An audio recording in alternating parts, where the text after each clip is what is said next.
pourrait dire que c'est dur de choisir entre tous les enjeux auxquels le monde est confronté aujourd'hui. Ce que je vois actuellement, c'est que finalement, il y a alors, je ne sais pas si c'est un enjeu qui dépasse tous les autres, mais en tout cas, c'est un enjeu qui est transverse aux grands défis auxquels notre monde est confronté. On parle de changement climatique, la question des migrations forcées, la question de la croissance, l'augmentation des inégalités, les pandémies, évidemment. Tous ces enjeux, elles ramènent à une chose qui est récurrente, qui est de se dire comment, en fait, on arrive à construire des sociétés qui soient plus fortes, plus résilientes, finalement, face à ces grands enjeux. Et à chaque fois, en fait, quand on parle de ça, il y a deux éléments qui reviennent, c'est la connaissance et l'information. Alors, avec Bibliothèques sans frontières, on est en train d'essayer de façonner, d'identifier un problème sous l'appellation sécurité informationnelle ou insécurité informationnelle. Alors, si on le prend d'un point de vue du langage existant, c'est utilisé dans les grosses entreprises pour parler de la sécurité des systèmes informatiques. Donc, ça n'a rien à voir avec notre sujet d'aujourd'hui. En fait, c'est une sorte de néologisme qu'on construit à partir des grands concepts humanitaires de sécurité alimentaire, par exemple. De se dire qu'en réalité, on a des formes aujourd'hui d'insécurité informationnelle où qu'on se trouve dans le monde. Et c'est ça qui est assez étonnant, c'est que, bon, grosso modo, on a une partie, la moitié du monde qui est peu ou pas connectée à Internet, et l'autre qui est confrontée au quotidien à une sorte... ce que les bibliothécaires appellent l'infobésité, c'est-à-dire cette information partout, tout le temps, plus ou moins vraie, plus ou moins concrète, réelle, etc. Et en fait, qu'on soit dans un camp de réfugiés au Bangladesh, réfugiés Rohingyas, aujourd'hui, on est extrêmement exposé au risque de rumeurs, de désinformation. On peut prendre un cas comme l'épidémie de Covid, par exemple, où effectivement, on avait des gens et des risques, en fait, créés par l'épidémie elle-même, les risques informationnels étaient quasiment plus importants que les risques de la maladie elle-même, parce que ça engendrait des formes de rumeurs, de mouvements comme ça incontrôlés, etc., de craintes, de troubles psychosociaux, etc. Et à l'autre bout du spectre, on a un président américain qui dit à ses concitoyens de boire de l'eau de Javel pour guérir de la maladie. Et c'est intéressant parce qu'on peut se dire, en fait, ça n'a rien à voir. Et en fait, à chaque fois, on voit cette forme de vulnérabilité face à l'information. De l'information fausse, de l'information faut pas dire trop présente, mais trop importante qu'il est difficile d'en faire le tri. Et cette forme d'insécurité-là, en fait, elle nous rend tous vulnérables. Et je pense que, on l'a vu avec l'épidémie de Covid, on disait c'est la première fois que le monde est finalement exposé de façon universelle, à différents égards, etc., mais à un même défi commun. Mais je pense que ce défi de l'information, aujourd'hui, il est commun. Parce que, bien sûr, ça appelle, dans nos démocraties occidentales, à la question des risques pour la démocratie, mais plus généralement, les questions autour de la censure, et de l'autre côté des fake news, de l'accès à cette information, et de l'autre côté du surplus d'informations, finalement, qu'on soit réfugié dans un camp à l'autre bout du monde, ou très éduqué dans nos sociétés, on est soumis, exposé à cette insécurité. Donc pour moi, ça, c'est un très gros défi. Et le défi, finalement, qui est relié à celui-ci, c'est le défi de savoir comment on peut construire des sociétés apprenantes. C'est-à-dire des sociétés qui, finalement, permettent à chacun, à chaque âge de la vie, de pouvoir apprendre tout seul et avec les autres. Donc pour moi, ce sont les enjeux auxquels on est confronté aujourd'hui. Et j'allais dire, le défi derrière tout ça, c'est de se dire comment on fait que cette connaissance devienne une sorte de droit fondamental qui soit pas plus haut que tous les autres, mais qui soit peut-être un prérequis à tous les autres. Parce qu'en réalité, on parle souvent, par exemple, de la liberté, de la démocratie, de voter, par exemple. Mais comment vous votez si vous ne savez pas lire et écrire ?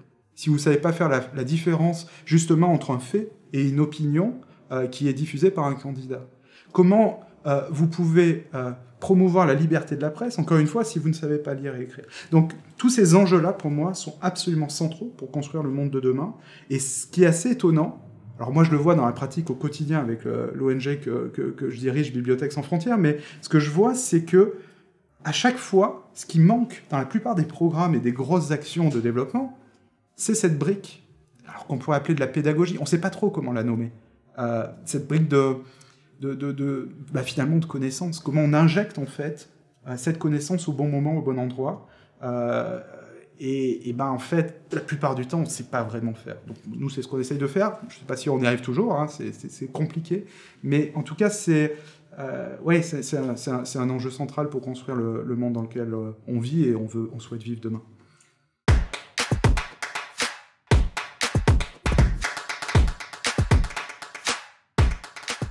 Pour moi, c'est un des gros enjeux du monde actuel. Quand on regarde, par exemple, il y a un chiffre, moi, qui me terrifie.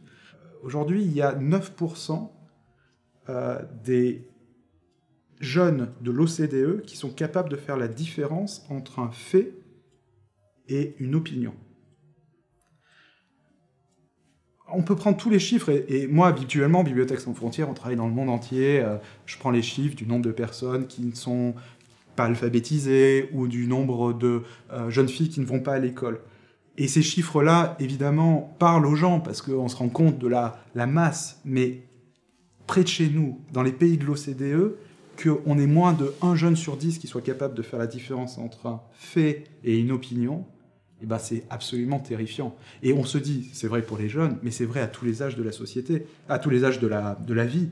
Et quelle que soit sa place sociale, sa catégorie socio-professionnelle, sa réalité du quotidien, je pense que c'est un enjeu de pouvoir dire comment, en fait, tout au long de la vie, on apprend, bien au-delà de l'école, etc.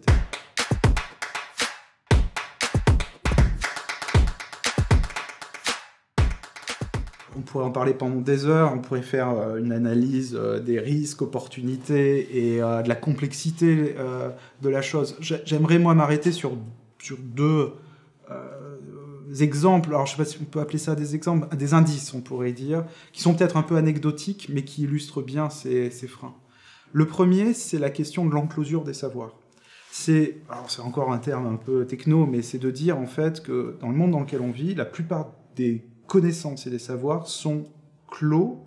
Alors, souvent parce que modèle économique et que trouver la manière dont on rémunère les ayants droit, etc., ce qui est tout à fait important, hein, je remets certainement pas ça en cause, mais cette question de se dire, en fait, la plupart du temps, la connaissance, elle n'est pas accessible à tous.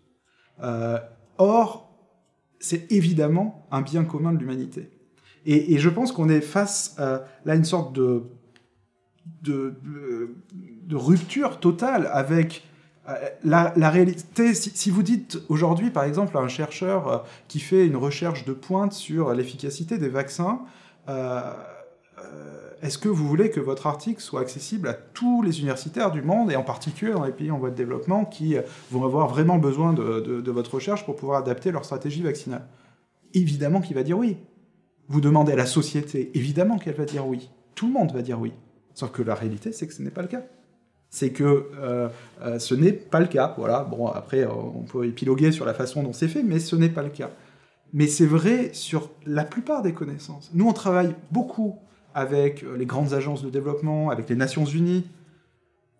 Quel plaidoyer on fait auprès des agences des Nations Unies pour leur dire, mais changez les licences sur vos contenus. Et ils sont en train de le faire, c'est exceptionnel. On a une discussion actuellement avec l'OMS qui a basculé toute sa politique de création de contenu, notamment ses MOOC, etc., encore une fois sur les vaccins, donc j'y reviens, mais surtout les MOOC de prévention et d'explication Covid pour former tous les professionnels de santé dans le monde, aujourd'hui sont un format Creative Commons ouvert. Et ça, c'est une révolution pour une institution onusienne, ou en tout cas une organisation mondiale, parce que la plupart du temps, elles ne le font pas. Alors, je ne sais pas quelle est la politique, d'ailleurs, de l'AFD là-dessus, ça serait intéressant de s'y pencher. Mais, vous voyez, pour moi, c'est un vrai sujet, et bien souvent, c'est un sujet qui n'est pas traité, parce que mal connu, parce que, évidemment, qu'il y a du juridique là-dedans, on ne veut pas trop y toucher, etc., c'est compliqué. Et je pense que c'est pas parce que c'est compliqué qu'on ne doit pas avoir une ambition là-dessus. Donc pour moi, c'est la première chose. Le premier exemple. Le deuxième indice qui m'intéresse beaucoup, moi, actuellement, c'est la connexion à Internet. Et vous allez voir que c'est assez lié, en fait, avec le premier. Aujourd'hui, grosso modo, on dit que 50% de la population mondiale est peu ou pas connectée à Internet. Alors, ça ne veut pas dire forcément qu'ils n'ont pas du tout de connexion, ça veut dire qu'en général, ils n'ont pas une connexion suffisante ou suffisamment régulière, ou alors qu'il y a une data trop chère pour pouvoir accéder à du contenu riche, donc de la vidéo, des MOOC, des contenus de qualité. Typiquement, la vidéo qu'on est en train de tourner aujourd'hui, il y a 50% de la population mondiale qui n'y aura pas accès. Et dans ces 50%, par ailleurs, il y a aussi tous ceux qui sont dans des pays où il y a de la censure, où Internet est bloqué, etc. Et pour moi, il y a un double enjeu là-dedans. Il y a un enjeu de droit, quelque part, parce que, en fait, aujourd'hui, quand vous êtes à Paris et que vous allez chercher une vidéo d'auto-formation en agriculture sur YouTube, vous allez pouvoir la consulter gratuitement. Alors certes, il y a un modèle économique derrière, hein. Vous payez sans le savoir, quelque part, vous allez regarder de la publicité. Aujourd'hui, rien ne permet, aucune loi ne permet de pouvoir télécharger ce contenu et le rendre accessible offline, quelque part. Et encore une fois, on peut se dire, mais si on discute avec les gens, et notamment ceux qui produisent les vidéos, ils seraient ravis de pouvoir le faire. Je ne parle pas évidemment de grandes majors qui produisent des films, c'est encore un autre sujet, mais je veux dire, typiquement cette vidéo, encore une fois, je ne sais pas quel sera le format et la licence qui sera attribuée, mais si c'est une licence d'une des grandes plateformes d'aujourd'hui, on n'a pas le droit de la mettre en offline, sans l'autorisation des ayants droit, etc. Et voilà, il y a une question, là, je pense, d'inégalité, en fait, profonde entre les connectés et les non connectés sur cette question d'accès à la connaissance. Et ensuite, à un deuxième niveau, il y a une question purement, j'allais dire, d'accès à ce savoir, à la manière dont on peut avoir la possibilité, partout dans le monde, de chercher, de trouver, d'être accompagné pour accéder à de l'information. La Bibliothèque sans frontières, on s'est beaucoup battu, nous, pour créer des bibliothèques avec des livres papier dedans. Et à un moment donné, on a basculé sur le numérique. Alors, c'est pas pour autant qu'on ne fait plus de livres, hein, et on continue d'avoir énormément de projets avec des vrais livres papier, parce que voilà, on y est très attaché. Et il y a un truc qui est très intéressant, c'est que quand on avait une des premières recherches qu'on a fait avec Bibliothèque sans frontières, on a fait un colloque avec tout un tas de partenaires en Afrique, en Haïti, etc. Et on voulait leur poser la question, est-ce qu'on doit passer au tout numérique ? Et ils nous ont dit, attention, un dictateur peut couper Internet en 1 minute, ne pourra jamais fermer toutes les bibliothèques d'un pays. Donc il ne faut pas non plus se dire, c'est la révolution du numérique, etc. Et d'autant plus que le numérique, est, en général, il y a la question de l'accès physique à Internet, et ensuite il y a la question, bien souvent, des modèles économiques qui sont dessus, qui sont des modèles d'abonnement. On paye son abonnement, et le jour où on ne peut plus payer, on n'a plus rien. Alors qu'une bibliothèque papier, quand vous l'avez, vous l'avez. Et c'est particulièrement vrai pour les périodiques universitaires, donc je fais le lien avec le point de tout à l'heure sur l'open access. Donc voilà, ça pour moi, c'est des freins. Alors après, il y en a 1000 autres, hein, des freins. Il y a certainement des freins sur les organisations de nos systèmes éducatifs, etc. Mais je trouve que c'est des freins très concrets sur lesquels il y a des solutions.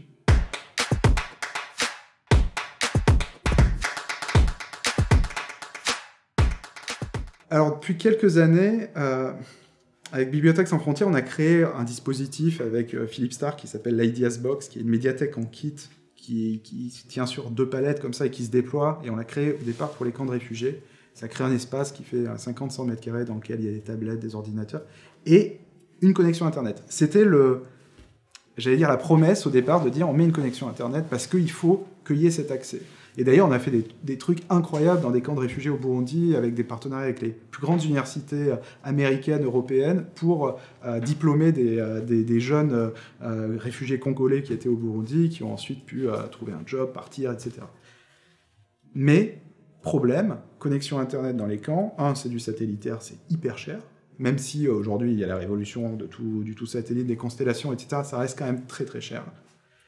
Et par ailleurs, les constellations de satellites, avant qu'elles arrivent au-dessus du Burundi, il y en a pour un petit moment. Et 2, il y a beaucoup d'endroits où, en fait, notamment les camps de réfugiés, où la connexion Internet est interdite par les pays hôtes.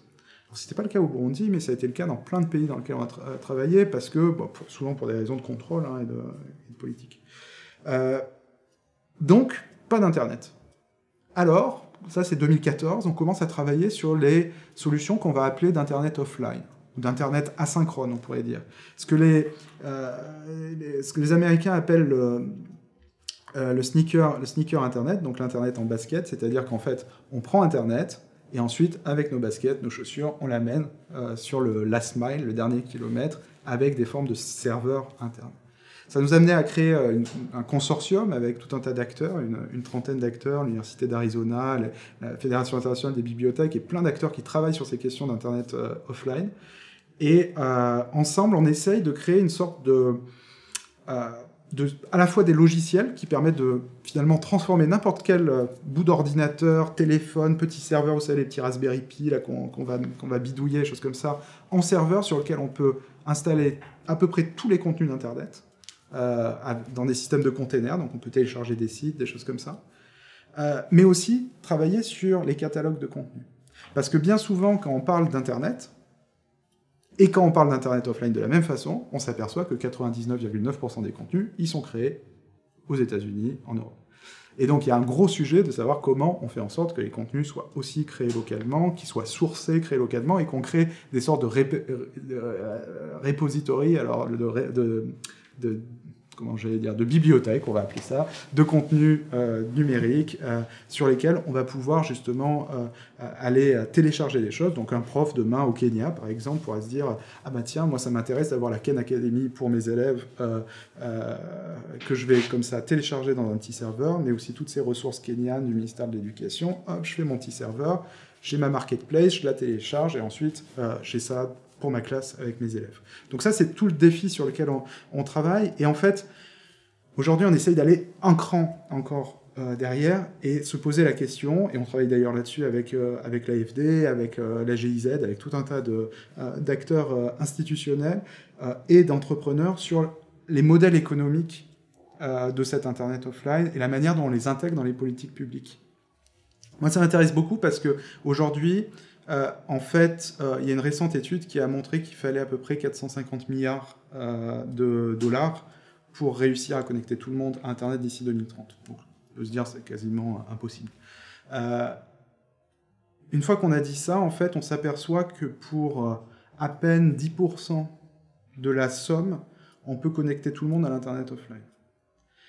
Alors, bien sûr, c'est pas Internet, l'Internet offline. Bien sûr que c'est une sélection d'Internet. Mais en fait, ce qui est intéressant, c'est que ces solutions d'Internet offline, alors par exemple, là, on est en train d'essayer de monter un pilote où on va installer de ces solutions-là à l'échelle de village et faire en sorte que tout le village, en fait, soit connecté à un réseau, une sorte de réseau local, avec du contenu local, avec de la médiation, etc. Tout ça, en fait, pour 10 fois moins cher, j'allais dire, que si on avait mis de l'Internet, et surtout de façon soutenable, parce que l'Internet, il faut le payer tous les mois, et en mettant médiateurs, contenus locaux, etc., de voir quel impact en fait on a sur l'éducation, la santé et le développement économique, et notamment le développement des revenus des populations. Parce que je pense que c'est 3 indicateurs qui sont essentiels et qui sont tout à fait comparables, et comparer ça avec des villages qui ont récemment été connectés à Internet. Donc on va essayer de monter ça, parce que jusqu'à présent, on a beaucoup de use cases, de cas d'études de l'Internet offline sur des sujets spécifiques, typiquement sur l'éducation. Aujourd'hui, nous, on est opérateur pour le programme mondial éducation au Burundi, donc on installe ce genre de solution dans les écoles, et ce qui est passionnant, c'est que finalement, la solution en elle-même, la techno, on s'en fout un peu. La vraie question, c'est comment on accompagne les enseignants à transformer leurs pratiques pédagogiques en intégrant le numérique, etc. On fait la même chose sur la santé. Et donc, on voit les impacts très sectoriels. Moi, ce qui m'intéresse aujourd'hui, c'est plutôt de regarder les impacts un peu plus holistiques en termes de... Quand on parle de société apprenante, c'est se dire en fait comment, grâce à des solutions comme ça, on crée réellement une dynamique d'apprentissage, d'auto-formation et de co-formation, c'est-à-dire que les gens vont aussi pouvoir créer du contenu localement, le charger sur leur petit serveur, le donner à accéder à l'ensemble du village, et qu'on crée en fait des sortes de communautés apprenantes comme ça sur un territoire. Et ce dont on s'aperçoit, mais qui est absolument fascinant, c'est que quand vous arrivez comme ça dans un village à plusieurs heures de marche de la première route au Sénégal, on a fait des tests avec des petits serveurs. Les gens se mettent autour du serveur, on leur dit au bout de 2-3 heures, bon, il faut qu'on y aille, là maintenant il va faire nuit, etc. Ils disent non, vous partez pas, ou alors vous nous laissez le serveur. On revient, on leur dit, on laisse le serveur, on revient dans une semaine. On revient une semaine après, et à l'entrée du village, il y avait un groupe de femmes qui faisaient du yoga. On se dit, mais c'est complètement fou, En fait, alors c'était des tests qu'on faisait, et effectivement, il y avait des cours de yoga à l'intérieur de ces serveurs, et elles allaient découvrir ça, donc elles s'étaient mises à faire du yoga. Et un peu plus loin, en fait, un groupe d'agriculteurs avait commencé à faire du compost. Donc il y a une grande cuve à compost, etc. Et en fait, ils avaient appris tout ça, et mis en pratique directement ce qu'ils avaient appris eux-mêmes dans le petit serveur d'Internet offline. On fait un focus group, les gens nous disent « Non, mais c'est génial, on a appris plein de trucs, etc. » Il y a un gars qui sort du cercle et qui nous dit « Moi, j'ai appris plein de choses, mais demain, je veux que tu viennes et que tu me filmes, parce que moi aussi, j'ai plein de choses à apprendre aux autres. » Et en fait, cette personne qui n'avait jamais eu accès à Internet était en train de réinventer YouTube en offline. Et ça montre à quel point, pour moi, c'est à la fois plein d'espoir et sur justement le fait qu'on est des êtres apprenants et on est des êtres de partage. Et en même temps, on voit à quel point tout l'environnement dans lequel on est nous bride pour faire ça. Et que finalement, cette personne, elle était prête à partager et techniquement, physiquement, elle n'en avait pas la possibilité. Et je pense qu'aujourd'hui, avec, encore une fois, des solutions qui sont frugales, qui sont agiles, on peut faire ça. Et je pense que maintenant, le vrai sujet, c'est de voir comment... Bien sûr, il faut l'évaluer, etc. Et ça va être l'enjeu de ce programme au Sénégal, mais je pense que le vrai sujet, ça va être de se dire comment on fait pour intégrer ça dans les politiques de développement, dans les politiques publiques d'investissement, en disant, c'est vrai, quand je mets 100 pour de l'Internet et de l'infrastructure, de fibres, de choses comme ça, je mets 1 pour de l'Internet offline. Alors, je ne connecterai pas tout le monde, mais pour ceux qui seront les plus éloignés, parce qu'il y en a, je veux dire, en Europe, il y a toujours 20% de la population qui n'est pas connectée, il ne faut pas l'oublier, donc même dans les pays les plus riches, il y a plein de gens qui ne sont pas connectés. Donc, en Afrique subsaharienne, avant qu'on connecte tout le monde, il y en a pour un grand moment. Et donc, se dire, en fait, on ne va pas régler le problème, mais on va faire en sorte que le fossé ne s'élargisse pas, parce qu'actuellement, ils s'élargissent à toute vitesse. Entre ceux qui ont la 5G dans le cœur de Paris et le paysan au fin fond du Ciné Saloon au Sénégal, le fossé, il n'arrête pas de croître. Et le problème, c'est que, bien sûr, on connecte de plus en plus de gens, mais en même temps, le fait que la bande passante les contenus soient de plus en plus énergivores fait que, même si on est connecté, le rattrapage, il est compliqué. Et donc, voilà, l'idée, c'est pas de dire on revient à l'âge de pierre, on se déconnecte. Non, c'est de voir comment, avec des solutions très agiles, frugales et peu coûteuses, en fait, et surtout open source, qu'on peut réparer localement, etc., on réussit à apporter une pierre là, dans cet édifice de ces sociétés apprenantes qu'il faut construire.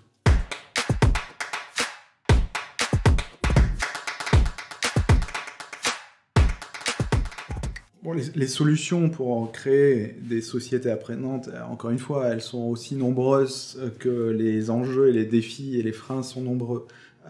Avec l'historien Patrick Weil, il y a 14 ans, on a décidé de créer une organisation qui s'appelle Bibliothèques sans frontières et qui tente à un niveau très modeste, mais d'apporter des briques de solutions, de réponses, on pourrait dire, à ces questions, à ces défis. La manière dont on travaille à Bibliothèques sans frontières, c'est finalement d'accompagner des acteurs publics, ça peut être des États, ça peut être une école, ça peut être une municipalité, ou associatifs, organisations communautaires, parfois des ONG. On les accompagne pour construire des stratégies de diffusion de la connaissance sur leur territoire. Alors, qu'est-ce que ça veut dire concrètement ? Ça veut dire qu'en fait, la plupart de ces acteurs, ils ont soit des problèmes pour aller toucher des publics. On peut prendre, par exemple, une bibliothèque en France qui se dit « Ah bah moi, les jeunes, ils viennent pas chez moi ». Une ONG dans un camp de réfugiés qui dit « Ah bah j'arrive à toucher les mamans avec les enfants, mais par contre, les adolescents, je les vois jamais ». Et bien souvent, ces acteurs-là, il y a une dimension dont je parlais, de pédagogie, de connaissance, etc. Et le vrai boulot de BSF, c'est d'apporter à la fois des outils, des contenus et de la méthodologie, de l'accompagnement et de la formation, pour transférer en fait toutes ces expertises, les mettre dans les mains de ces acteurs, et faire en sorte qu'ils soient en capacité demain de toucher des nouveaux publics et d'apporter de la connaissance sur ces territoires. Un exemple très concret qui vous parlera, parce qu'en plus il est très visuel, c'est aux États-Unis, c'est un programme qui s'appelle Wash and Learn, qu'on a lancé il y a quelques années maintenant, et qui s'essaime un peu partout dans le pays, et qui consiste à amener la bibliothèque dans les lavomatiques. Alors, les Américains ont beaucoup plus la culture que nous, Français, des lavomatiques. Moi, j'en ai visité certains à Baltimore, où c'est des endroits qui font 3000 m² avec des centaines de machines comme ça. Les gens viennent en voiture et passent 2 heures dans le lavomatique à attendre que leur lessive se fasse et sèche, etc. Ça, c'est des populations captives, en fait, qui n'ont rien d'autre à faire. Et en fait, ce qu'on fait, c'est que notre boulot, là, c'est d'amener ensemble le lavomatique, la bibliothèque, qui est en général pas très loin, hein, mais les gens n'y vont pas, et les associations communautaires, les associations du quartier, etc. Et on met tous ces gens ensemble, on apporte, on crée un espace bibliothèque avec des ordinateurs connectés à Internet, hein, bien souvent c'est les populations qui n'ont pas accès à Internet, un espace bibliothèque pour les enfants, etc. Et ce qui se passe là-dedans, c'est ce qui pourrait se passer dans une bibliothèque. C'est des gens qui vont pouvoir faire leur CV, accompagnés d'un professionnel pour ça, trouver un job, apprendre à lire, apprendre une langue, voilà. Et finalement, c'est ce travail de trouver finalement les interstices dans la société, un peu comme un acupuncteur du savoir, comme ça, qui vient apporter des briques de connaissances à des endroits qui sont en général familiers des gens, parce que c'est souvent dans les endroits qui sont le plus familiers, ou en tout cas dans lesquels on se sent en sécurité, qu'on apprend le mieux.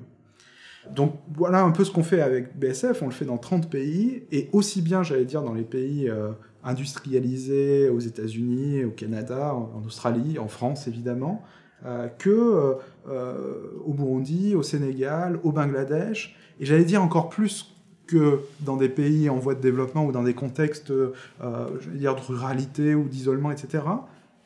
Aussi dans des contextes humanitaires, parce que en fait, on se rend compte que aujourd'hui, il y a une sorte de ce que les professionnels du secteur appellent le nexus urgence-développement, mais il y a une sorte de continuité entre ces crises qui durent, qui se répètent, des camps de réfugiés qui durent pendant des années, où finalement, en fait, à chaque fois, on se retrouve avec cette même urgence, nous, ce qu'on appelle l'urgence de lire, mais cette urgence, en fait, d'apprendre, elle est vraie dans un camp de réfugiés à l'autre bout du monde, mais elle est aussi vraie dans nos quartiers, je veux dire, à 2 pas de chez nous. Donc, c'est ça qu'on essaie de faire avec Bibliothèques sans frontières.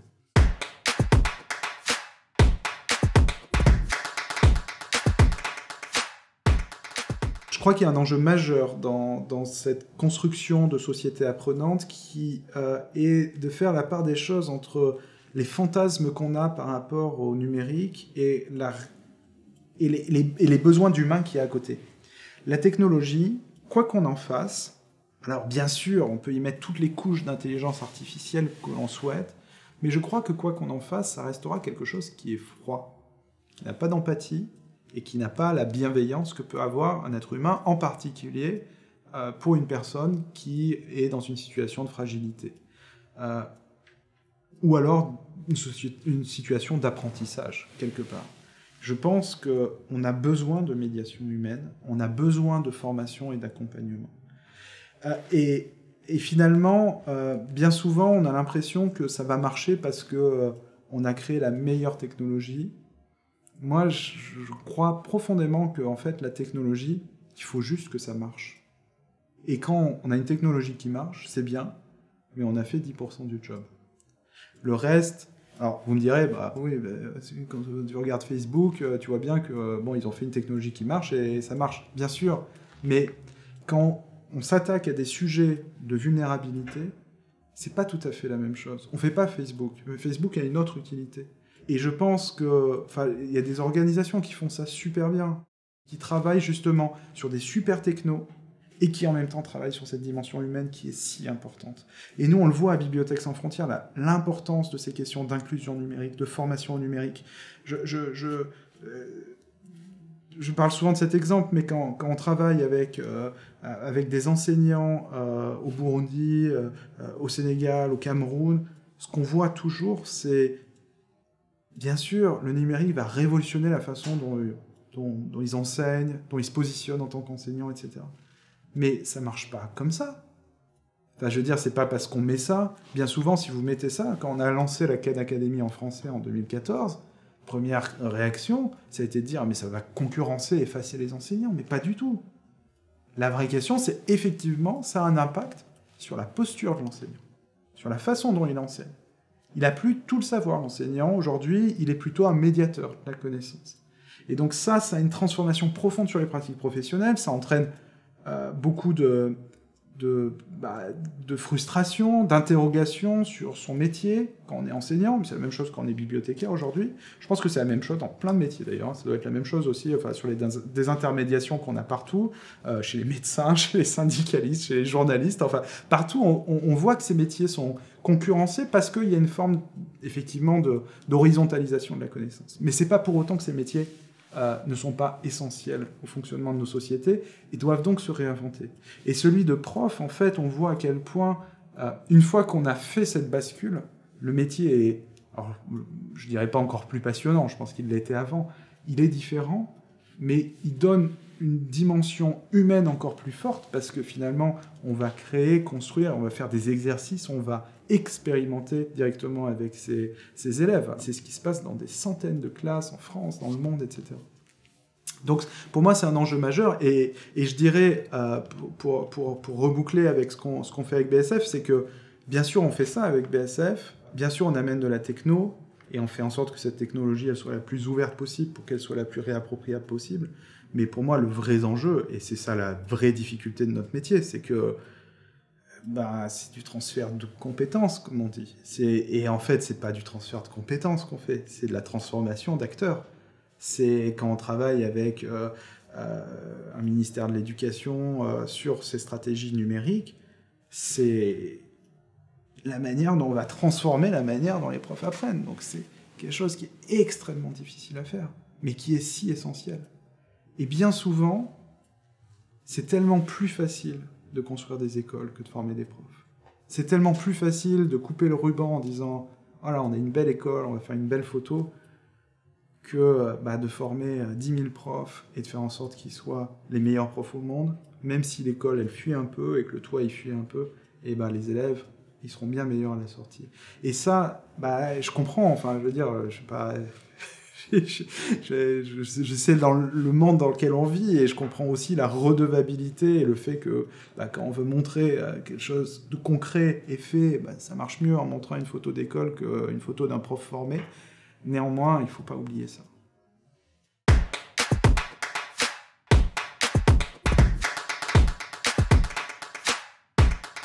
Je cite régulièrement, quand on me pose cette question, je dis « Sur la route de Jacques Kerouac ». C'est un peu mon livre fétiche, mais j'ai pensé à quelqu'un en venant qui est Alice Zeniter, qui est une auteure que j'apprécie beaucoup et qui a fait un roman absolument incroyable qui s'appelle « L'art de perdre ». En fait, j'y ai pensé parce que, en fait, dans ce roman, il y a énormément de choses, mais il y a quelque chose qui est, à mon avis, hyper pertinent quand on parle de société apprenante, c'est la question du lien intergénérationnel. Et la manière dont, aujourd'hui, on parle de la France, mais c'est vrai, en fait, dans plein de sociétés qui ont connu des phénomènes migratoires et qui vont connaître de façon encore plus forte dans le futur, de se dire finalement on a des enfants, des petits-enfants qui ne parlent pas la langue de leurs grands-parents. Il y a une personne que j'aime beaucoup qui s'appelle Marie-Rose Moreau qui a fait beaucoup d'études et de recherches sur ces questions-là et qui a d'ailleurs fait un très beau bouquin sur la question. Mais dans ce livre, L'art de perdre, je crois qu'on retrouve cette question-là de parfois l'impossibilité de dire l'histoire. Et quand on a créé les premières... un des plus beaux programmes à Ideas Box qu'on a fait avec Bibliothèques sans frontières, c'est en Colombie, au moment de l'accord de paix avec les FARC. Et avec le ministère de la Culture colombien, on a monté de ces Ideas Box qui ont été les prémices ensuite de plus grandes bibliothèques qui sont construites dans les villages et les camps de démobilisation des FARC. Et c'était des zones où l'État colombien était absent depuis 30 ans. Et en fait, les Colombiens, ils ont fait un truc génial. Ils ont appelé, ils ont dit, on fait un appel, on va prendre les 25 meilleurs bibliothécaires colombiens qui sont d'accord pour partir 8 mois sur le terrain dans ces zones qui étaient au fin fond de la brousse, etc. Et on va les appeler les bibliothécaires de la paix et ils vont venir transmettre tout leur savoir-faire de meilleurs bibliothécaires colombiens à des gens locaux qui seront les futurs bibliothécaires. On a déployé les Ideas Box, et dans toutes ces box, il s'est passé des trucs absolument incroyables, où en fait des communautés qui étaient en guerre avant se sont retrouvées et ont commencé à discuter. Et j'ai eu l'occasion d'en visiter une, et il y avait un groupe d'ados qui étaient qui apprenaient à se servir. Il y a des caméras vidéo dans les box, il y a plein d'outils pour la créativité, justement pour produire du contenu. Et c'est souvent comme ça qu'on voit si un projet marche, hein, dans les projets de BSF, c'est de regarder si les gens créent du contenu. Et alors il y avait ces caméras, et ils apprenaient à s'en servir, et donc je leur demande, mais qu'est-ce que vous allez faire? Et ils me disent, on va interviewer les FARC, on veut comprendre pourquoi ils nous ont fait la guerre pendant 30 ans. Et en fait, j'ai trouvé ça génial parce que, en fait, à un moment donné, on a certainement besoin de plein d'outils d'intermédiation pour faire ça. Et ce programme, quelque part, on l'a un peu transposé en France avec un programme qui s'appelle Entre Générations, où c'est des ados qui vont interviewer leurs grands-parents sur leur trajectoire d'immigration, de savoir comment ils sont arrivés en France, pourquoi ils sont là, pourquoi ils aiment la France, etc. Et ce programme, il est né parce que on s'est retrouvé à Marseille, on nous a dit il faut travailler sur les questions de radicalisation. Comment vous faites? On dit, on ne sait pas, nous, c'est pas notre métier. Par contre, on sait que si des jeunes comprennent l'histoire de leurs grands-parents, déjà on aura fait quelque chose sur la raison de pourquoi ils sont là, ici, quelle est leur histoire personnelle dans la grande histoire, etc. Et j'ai fait une grande circonvolution pour arriver à Alice, pour revenir à Alice Zeniter, mais je pense que dans l'art de perdre, il y a beaucoup de choses, moi, qui m'inspirent beaucoup là-dessus et qui, à mon avis, sont très éclairants parce que ces questions-là, elles sont aujourd'hui centrales dans un monde qui va à toute vitesse, on se déstructure, on perd du lien social, et plus il va y avoir justement ces formes de déstructuration, de migration forcée, où on perd les liens, j'allais dire, familiaux, mais aussi communautaires, plus on risque justement d'avoir ces sortes d'explosions d'identité, ou en tout cas de questionnement d'identité. C'est un très beau livre qui parle de ça.